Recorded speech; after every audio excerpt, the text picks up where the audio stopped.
సాయంత్రం 6 గంటల లోపు నేను ఈ ఇంటర్వ్యూ ఫినిష్ చేసుకోవాలి.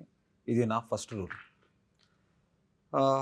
తెలుగు ఇండస్ట్రీకి రావాలంటే ఒక ఫ్యామిలీ బ్యాక్గ్రౌండ్ ఉండాలంటారు. అలాంటి ఫ్యామిలీ బ్యాక్గ్రౌండ్ ఇచ్చిన నా డైరెక్టర్కి వెల్కమ్. నమస్తే. ఎప్పుడూ మొబైల్లోనే మునిగిపోయిన నా సిస్టర్కి వెల్కమ్. ఇంత యాక్టివ్గా ఉన్న హీరోకి ఒక most laziest man on the earth నా బ్రదర్కి వెల్కమ్. ఇవన్నిటికంటే ఇంపార్టెంట్ ఒకటి ఉంది. ఈ పేషెంట్కి ఒక డాక్టర్ కావాలి, అది డాక్టర్ రాజేంద్ర ప్రసాదే కావాలి. Welcome sir. Doctor Rajendra Prasad గారు, మీకు నా ఫాదర్గా నటించడం ఎంత సంతోషం ఇచ్చింది? నీ ఫాదర్గా యాక్ట్ చేయటం కన్నా ఈ సినిమాలో కథ చెప్తున్నాను ఏమనుకోకండి. ఒక అనాథకి ఎవరో తెలియని, అతను ఎవరో ఎవరికీ తెలియపోయినా ఒక తండ్రిలాగా ఉండు అని చెప్పి నన్ను తీసుకొచ్చి నన్ను ఇరికించింది నువ్వు నన్ను తండ్రిలా యాక్ట్ చేయాలంటే ఎలా ఉంది అని అంటే సినిమా చూడండి తెలుస్తుంది. కొడుకుగా కాకుండా ఈ పేషెంట్తో డీల్ చేస్తున్న డాక్టర్గా చెప్పండి. Then I felt very happy. ఎందుకంటే బ్రహ్మాండంగా సైకలాజికల్ ఫిల్మ్ అయింది. అసలు నాకు కథే నచ్చటం వల్ల, మెయిన్గా ముందు ఈ కథ నచ్చటం వల్ల, ఎందుకనంటే మనం కుటుంబ కథా చిత్రాలు అనేకం తెలుగు సినిమాల్లో మనం చిన్నప్పటి నుంచి చూసుంటాం, తెలిసి ఉంటాయి, అనేక కథలు కూడా తెలిసి ఉంటాయి. కానీ ఒక అనాథ ఇవాళ ప్రపంచంలో అందరూ ఉండి ఇంట్లో ఒంటరిగా ఉండాలనుకునే ఈ రోజుల్లో ఒంటరిగా ఉండి అనాథగా ఉన్న ఒక కుర్రాడు సహకుటుంబం అంటే మొత్తం కుటుంబం కావాలని కోరుకునే ఈ కథ నాకు విపరీతంగా నచ్చి, అందులో ఒక తండ్రి అని మనం అంటున్నాం కానీ ఈడు యాక్చువల్గా లారీ డ్రైవర్ అండి.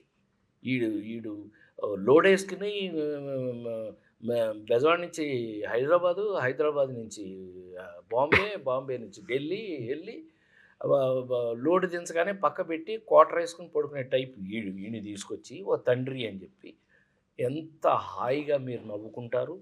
నవ్వుకున్నంత ఆనందంగానే సెంటిమెంట్ ఫీల్ అవుతారు. సెంటిమెంట్ ఫీల్ అయిన ఈ కుటుంబ కథ మిమ్మల్ని ఎటు తీసుకెళ్ళింది అనేది సినిమా చూస్తే తెలుసు. ఓకే, నేను ఎప్పుడు ఒక విషయం ఇంటికి వచ్చినప్పుడంతా చూస్తుంటాను. మీకు తెలుసు 6 o'clock అయితే నేను ఇంటికి వచ్చేస్తానని చెప్పి 6 గంటల తర్వాత నేను ఏం పెట్టుకోను పని. ఎందుకు ఈ విక్కీని అంత తిడుతుంటారు, అంత ఇది చేస్తుంటారు, మీరు అల్లరి చేస్తుంటారు, తిడుతుంటారు, కొడుతుంటారు అప్పుడప్పుడు? నువ్వు చెప్పు. నవ్వకు, చెప్పు, అడిగాడుగా చెప్పు. అంటే నేను చాలా బుద్ధిగా ఇంట్లో అన్ని పనులు చేస్తాను. అందుకే ఏంటి అన్ని పనులు ఎక్స్క్యూజ్ మీ, అన్ని పనులు చేసి నీకు వండి పెడితే తినడమే ఒక పని అనేది. అంతే, అన్ని పనులు అన్ని తినడమే పని. ఓ అలా చూడు, మనిషి చూసావు, సైజ్ చూసావు ఎలా అయిపోయాడు, కొంచెం సన్నబడ్డా. అవును, అని నీకు నువ్వే అనుకుంటున్నావు సన్నబడ్డాన్ని. అదే కాదు, నువ్వు నవ్వకు, మరీ లూజ్. ఒక లేజీ అని తెలుసు, క్వశ్చన్కి ఆన్సర్ కూడా చెప్పనంత లేజీ అని తెలియదు. Okay, stop. కరెక్ట్గా చెప్పాను. ఈ క్వశ్చన్ పూర్తి ఆన్సర్ కూడా చెప్పలేదు, అంత లేజీ వీడు. మీ వైపు చూస్తే మీరు ఏదైనా చెప్తారని మీ వైపు చెప్పాడు. ఇంత లేజీగా ఉండి నీకు ఇంత పెద్ద ఛాన్స్ ఆయన పక్కన కూర్చొని. బట్ లక్కీగా this character will give you very very very situational comedy అనేది ఈ సినిమాలో ఇతని వల్ల ఎక్కువగా వస్తుంది. నైస్. ఎప్పుడు నేను సెట్లో కానీ రియల్ లైఫ్లో కానీ మీరు ఎక్కువ మొబైల్ యూజ్ చేసింది నేను అస్సలు చూడలేదు, అంటే చాలా తక్కువ. అప్పుడు ఎలా, ఎవరికైనా కాల్ చేయాలంటే ఎస్టీడీ దాకా వెళ్ళి అక్కడ లైన్లో నిల్చుని బుక్ చేసి లైన్లో నిల్చుకొని ఒకడు మాట్లాడేదాకా వెయిట్ చేసి ఆ బిల్లు వస్తే బిల్లు కట్టి అలా వెళ్ళేవారు. సో ఇప్పుడు కూడా అదే ఒక అంతే ఇంపార్టెన్సీగా మీ ఆ మొబైల్ని యూజ్ చేస్తున్నారు. అంటే ఎంత దాకా ఉండాలి, ఎంతవరకు అవసరం? 24 hours దాటి ఇంకొక అవర్ ఏమైనా ఎక్స్ట్రా వచ్చిందంటే ప్రపంచంలో 25 hours అయినా ఒక రోజుకి ఆ మొబైల్ యూజ్ చేస్తూనే ఉంటుంది ఈ అమ్మాయి. దీన్ని చెల్లిగా నువ్వు పట్టుకొచ్చావు మరి. సారీ, కథ చెప్పకూడదు ఇక్కడ. మొబైల్ని మార్చట్లేదు గురుగారు, మొబైల్ బ్యాటరీలు మార్చేస్తుంది. నేనే ఆ మొబైల్లో ఎవరితో మాట్లాడుతున్నావు, ఎవరికి మెసేజ్ చేస్తున్నావు, ఒక అన్నగా అడుగుతున్నాను, ఒక నాన్న ముందు, ఒక తమ్ముడు ముందు, పెద్ద ఎవరో ఒక్కడికి పర్టికులర్ అదేమి లేదు, ప్రపంచం ఎవరు దొరికితాడికి. అంత లేదు. నేను నా క్యారెక్టర్ బట్టి వీడియోస్ టిక్ టాక్స్ చేస్తూ ఉంటాను. టిక్ టాక్ బాగానే అయిపోయింది కదా, అది ఎలా ఇప్పుడు కూడా టిక్ టాక్ చేస్తాను. ఇన్స్టాగ్రామ్ లో కూడా కంటెంట్ ఉంటుంది, యూట్యూబ్ కంటెంట్ ఉంటుంది, ఫేస్బుక్ కంటెంట్ ఉంటుంది. మనకి సోషల్ మీడియా లేదా? మొబైల్ ఫోన్ దానికి తెలిసిన మనకు తెలుసు. నేను అదే చెప్తాను, నువ్వు నన్ను ఏమన్నా ఫోన్ ఫోన్ చూశాను, అవును మోస్ట్ అప్డేటెడ్ ఫోన్. ఫోన్ వచ్చి అది ఇంపార్టెంట్ అయితే మాట్లాడతాం, లేకపోతే నేను షూట్ చేసేటప్పుడు ఎప్పుడైనా నా చేతిలో ఫోన్ చూసావు? నేను నిజంగా నా చేతిలో ఫోన్ నువ్వు చూసావు ఎప్పుడైనా? నేను పెట్టుకోను. మీరు నా క్యారెక్టర్ అలానే రాశారు, నేను అదే అలానే నువ్వు క్యారెక్టర్ గురించి నిజంగా don't take it personal. నువ్వు వెంటనే personal తీసుకో. క్యారెక్టర్ లోనే ఉన్నాను. అయితే కూడా భలే గురుగారు, పద్ధతి అయితే కూడా ఈ అమ్మాయి ఇంత మోడర్న్గా ఉన్నా కానీ ఇంటి నుంచి ఎప్పుడు బయటికి వెళ్ళడం, సారీ, ఇంటి నుంచి ఎప్పుడు బయటికి వెళ్ళదు కదా, అది ఒక మంచి విషయం కదా గురుగారు. వెళ్ళదు. ఎంత మొబైల్ వెళ్ళదు యూజ్ అంటే చేసినా నువ్వు వెళ్ళని ఇవ్వలేదు. అది మీకు సినిమాలో చూస్తూ తెలుస్తుందండి, ఎన్ని రకాలు, ఎన్ని ఫన్లు, ఎన్ని రకాల చేష్టలు మీకు తెలుస్తాయి. బట్ ఎనీవే నైస్, మంచి క్యారెక్టర్, సంథింగ్ స్పెషల్, ఎలా కొత్త అనిపించింది? రకమైన చెల్లి. ఎలా అనిపించింది నాన్నకు డాక్టర్గా యాక్ట్ చేయడం? అదే నాకు ఆయన డాక్టర్గా యాడ్ చేయడం ఒక అదృష్టం. ఇలాంటి అదృష్టం ఎప్పుడు దొరకలేదు. అలాంటిది నేను ఆయన దగ్గర నుంచి చాలా చాలా నేర్చుకున్నాను, ఎవరితో ఎలా ఉండాలి. అండ్ బట్ ఒక్క విషయం మాత్రం నేర్చుకోలేదు కదా నువ్వు, ఏంటది? మొబైల్ యూజ్ చేయకూడదు ఎక్కువనే. క్యారెక్టర్ అలాంటిదండి, నేను చేసేసాను. నాకు ఎప్పుడు కంటెంట్ చేయాలి, కంటెంట్ చేయాలి, కంటెంట్ చేయాలి, అదే ఉంటది. ఎన్ని గొడవలు నేను అవుతుంటాయి. ఇంట్లోనే ఉంటాను, ఇంట్లోనే బతుకుతాను, అందరం ఇంట్లోనే ఉంటాం, ఇంకేం చేయాలి ఇంట్లో? చెప్పు. ఎన్ని గొడవలు అయినా ఇక్కడ మీరు చెప్పాలి. ఇక్కడ కొట్లాడుకుని చచ్చిపోతున్నారు, ఈ అమ్మాయి దాంట్లో ఒక కంటెంట్ వెతుకుతుంది తప్ప దాన్ని వచ్చి ఒక సాల్వ్ చేద్దాము అదంతా ఏం లేదు. చిన్న పిల్ల కదా పాపం. ఓకే, ఇది రాశారు రాసేది కొంచెం చిరాకు గురుగారు. నాకు ఎన్నో ఎగ్జామ్లలో ఫెయిల్ అయ్యాను, రాయలేక ఫెయిల్ అయ్యాను. ఇక్కడ తెలిసినా ఇక్కడ రాసేటప్పుడు ఏదో ఒక ఆలస్యం, ఏదో ఒక నిద్ర వచ్చేస్తుంది. ఆ బుక్ చూస్తే అలాగే ఒక స్లీపింగ్ పిల్స్ టాబ్లెట్ తాగినలాగా ఒక ఫీల్. ఈ ఫ్యామిలీని అంతా ఇంత చక్కగా రాసి ఇంత అంటే నన్ను ఒక సైకోని ఇంట్రొడ్యూస్ చేసి, ఒక ఫ్యామిలీని ఇంట్రొడ్యూస్ చేసి, ఏమీ తెలియనట్టు కూర్చున్న ఒక స్వామి దగ్గర క్వశ్చన్, ఇదన్నీ చేసి ఇంత సైలెంట్గా ఎలా ఉండగలరు, ఎలా ఉన్నారు అంటే అది మీ అందరినీ చూసి ఆ ఫన్ ఎంజాయ్ చేస్తూ ఇంకో మాట రావట్లేదు నోట్లో నుంచి, అలా చూస్తూ ఉండిపోవాలనిపిస్తుంది ఆ ఎంటర్టైన్మెంట్ అందరినీ చూస్తుంటే. అంటే ఒక అనాథగా ఎమోషన్సే గుర్తించలేని వాళ్ళకి ఇన్ని ఎమోషన్స్, ఒక్కరి సైడ్ నుంచి ఒక్కరి ఎమోషను, అది డిఫరెంట్ టైంలో డిఫరెంట్ ఎమోషన్స్, ఆ కన్ఫ్యూజను, ఆ ఎమోషన్స్, ఆ ఫన్ చూసి అలా చూస్తూ ఉండిపోవాలి తప్ప నోట్లో నుంచి మాట రావట్లేదు. గురుగారు నాకు అప్పుడప్పుడు అనిపిస్తుంది ఈయన క్యారెక్టరే నాకు రాశాడు. చెప్పలేదు, ఎందుకంటే వీళ్ళ గురువేమో సుకుమారు, నాతో నాన్నకు ప్రేమతో మీరంతా పనిచేశారు కదా, నాన్నకు ప్రేమతో దగ్గర నుంచి వాళ్ళ పుష్ప 1, పుష్ప 2 వరకు వీళ్ళంతా అక్కడ పనిచేసిన వాళ్ళు. వీళ్ళందరూ they are very serious workers.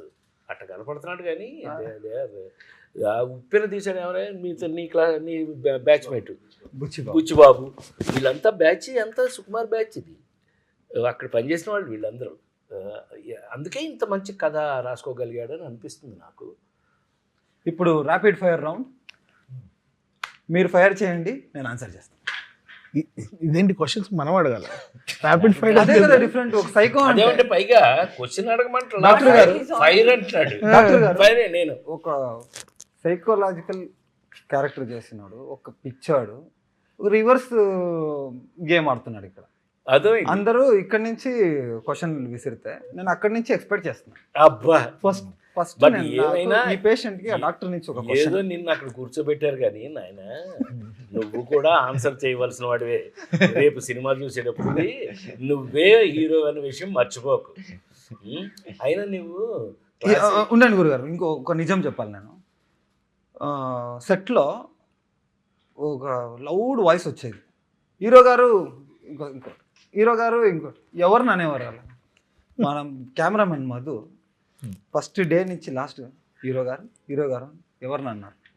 మా సెట్లో మీకంటే పెద్ద హీరో ఎవరు సార్, ఈ ఇంటర్వ్యూలో పెద్ద హీరో ఎవరు, ఇక్కడ దాకా తీసుకొచ్చి ఇది చేస్తున్నారని అంటే హీరో అని దాంట్లో పెద్ద మనం సాధించేది ఏముంటుంది కానీ నా దృష్టిలో ఎప్పుడు కూడా ఇది 48 సంవత్సరాల సినిమా జర్నీలో హీరో అంటే ఏంటి తెలుసా,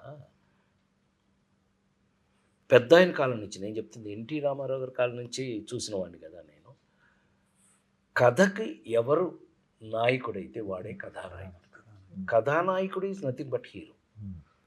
ఆ కథకి ఇప్పుడు ఆ నలుగురు సినిమా ఉంది, ఆ నలుగురు సినిమాలో నేను ముసలివాడి వేషం, ఫాదర్ క్యారెక్టర్, అంత మాత్రం చేత నన్ను ఆ కథకి నాయకుడు నేనే. కరెక్ట్. సో నేనే కథానాయకుడు నా సినిమా. అట్లా కథకి ఎవరు నాయకుడు. ఇప్పుడు ఈ సినిమాలో నువ్వు అనాథ, నువ్వు సహకుటుంబం కావాలని కోరుకున్నావు, నువ్వు కథానాయకుడివి, నువ్వు హీరో, అట్లా అనుకోవాల్సిందే తప్పితే అంతకన్నా ఎక్స్ట్రాడినరీగా తీసుకోవడం నాకు పెద్ద ఇష్టం ఉండదండి. ఆడియన్స్కి ఒక చిన్న విషయం చెప్పాలనుకుంటున్నాను. ఇది ఒక చిన్న ఎగ్జాంపులే. ఒక చిన్న క్వశ్చన్కి వాడు ఇచ్చిన ఆన్సరు. నాకు వచ్చిన కాంప్లిమెంట్స్ ట్రైలర్ చూసిన తర్వాత కొత్త ఉండలేదు. ఈ హీరో ఎలా అవ్వాలి, హీరో ఎలా ఉండాలి, హీరో ఏం చేయాలి, హీరోకున్న బాధ్యతలు ఏంటి, అదన్నీ నేర్పిన డాక్టర్ రాజేంద్ర ప్రసాద్ గారు. నేను నా లైఫ్ మొత్తం మీకు రుణపడి ఉంటాను సార్. ఈ సినిమా ఎప్పుడు నేను మర్చిపోలేను. క్యారెక్టర్ నాకు తెలుసు, ఉదయ్ నాకు కథ చెప్పిన దగ్గర నుంచి ఆ క్యారెక్టర్ నాకు తెలుసు, ఆ క్యారెక్టర్ మీద రన్ అవుతుంది ఎలా అని నాకు తెలుసు. తమ్ముడు కాదు, చెల్లెలు కాదు, తండ్రి కాదు, తల్లి కాదు, కానీ ఒక అనాథగా ఉండి ఎలా తీసుకోవాలి దాన్ని అనే దాంట్లో నీతో పాటు నేను కూడా సహాయం చేశానేమో నాకు చేతనైనంతలో. అది ఉపయోగపడిందో లేదో నాకు తెలియదు. అది రేపు దేవుళ్ళు, అది దేవుళ్ళు, ప్రేక్షక దేవుళ్ళు, వాళ్ళు రేపు చెప్పాలి ఎలా ఉంది, ఎంతవరకు కరెక్ట్ అని. అయితే కనుక దెన్ వీఆర్ సక్సెస్ఫుల్.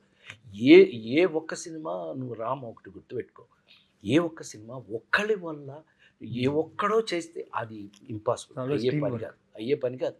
ఆశ్చర్యపోతాం మనం, మహా ఆశ్చర్యపోతాం. ఎందుకనంటే నేను పెద్ద ఆయన దగ్గర నేర్చుకున్నటువంటి, రామారావు దగ్గర నేర్చుకున్నటువంటి లెసన్స్లో ఇది ఒక లెసన్. అయితే కనుక ఎవరి బాధ్యతను వాళ్ళు నిర్వర్తించితే తప్ప ఒక సినిమా సహకుటుంబంగా రాదు. మనకు అదృష్టం కథ దగ్గర నుంచి కూడా అన్ని రకాలుగాను అందరూ పార్టిసిపేట్ చేయబట్టి ఇవాళ ఈ షేప్లో ఉన్నాం మనం అనేది నా నమ్మకం. And I love to work like this till I die. Actually మన సినిమాలో ఒక సీన్ ఉంటుంది ఇలాగే, ఒక ఇంట్రడక్షన్, అది మీరు సినిమా చూస్తే తెలుస్తుంది.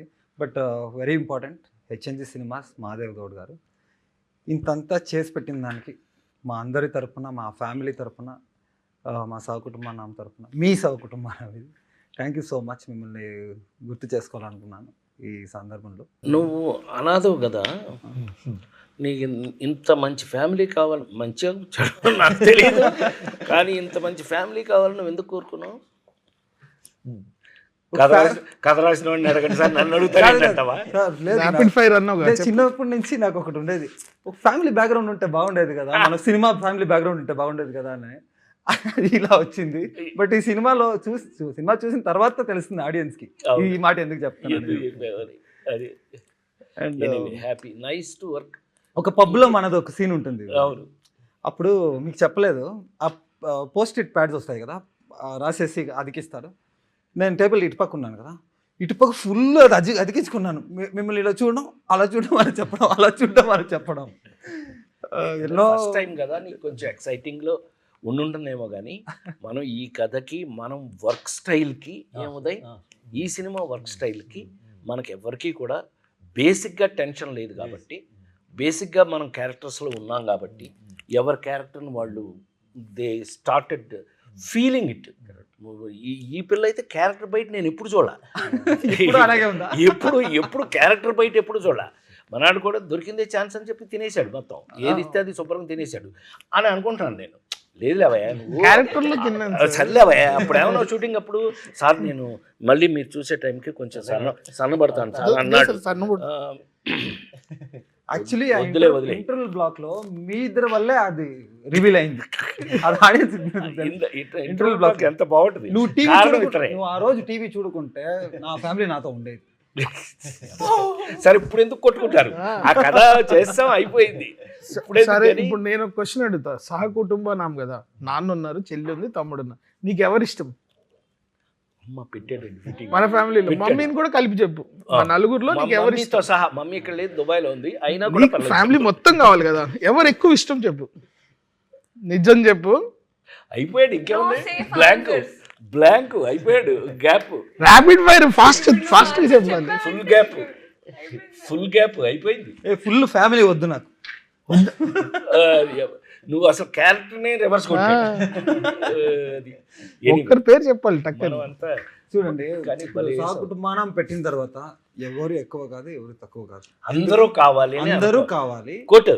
అందరూ కావాలి. అందుకే అందుకే నువ్వు మనం ఒక్కరిని మనం అడిగితే select చేసుకున్నాడు. నువ్వు ఒక్కరిని అడిగితే నాకు ఎవరు వద్దు. అందరూ కావాలంటే అందరూ కావాలి. ఆయ్, అందులో ఫస్ట్ చాలా అందులో ఫస్ట్ మన డాక్టర్ కావాలి, ఎందుకంటే నేను పేషెంట్. ఒక డాక్టర్ అట్లా అని కాదు, బాగా మంచి వర్క్ చేసాంగా మనం. Happy, very happy.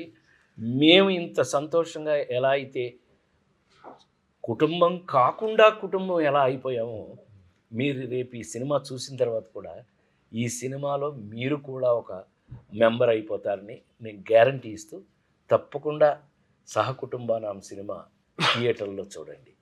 నమస్కారం. Thank you sir, thank you. For more videos like this, subscribe Big TV channel.